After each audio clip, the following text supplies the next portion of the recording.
she's more of a this neoliberal empty suit type politician, and while Sanders is a left populist. So I think even that is going from the left to the center, which is moving right.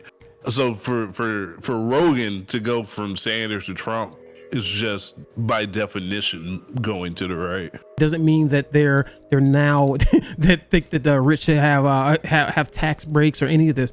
No, that's not what it is. Like, it's not what it is. Going from Bernie to Trump when it's Trump versus Kamala does not make Joe Rogan a conservative or right wing.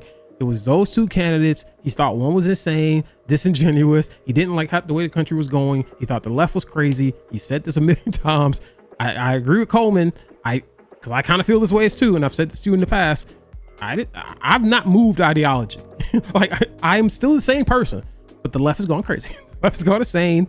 No, there's no way that anybody in their right mind can look at that party and look at those candidates and be like, yeah, I want to get behind that. And yes, it is because of policy. It's because of policy. I think it's silly that people so often say the left is going crazy. They left are is doing this and doing that. But what about the right? Is the right sane? Is the right not going I'm not too saying far? the right is sane or insane right now, because this is a topic. Insane. This is the topic of discussion. We are talking about the left. I am laser focused in on the left. But that's that the is problem. what we're talking about. Because No, it's not. I'm not like doing the Bill whataboutism. Maher or a Pierce Morgan and so on. Will always they'll say, "Well, I'm a Democrat," and then just only criticize the left, and they never really criticize the right.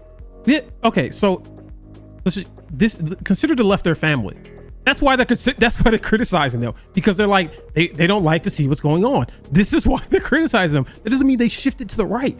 It's because they see something that they love and people that they agree with doing crazy shit, like acting insane, having terrible policy, and I've been doing this. Ringing the alarm bell for years, and no one wants to listen. And the same people who have been ringing alarm bells have been called crazy, fascist, transphobe, just everything. Yeah. I mean, yes, I disagree. bro. Yes.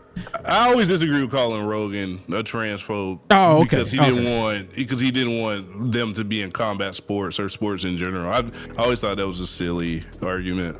But no, my point is, and I also would say Joe Rogan dropped the ball. Like, if you have a show and you have millions of listeners, millions of watchers, and you're interviewing a candidate more or less a week before an election, you should have questions ready. You should have fact checking ready.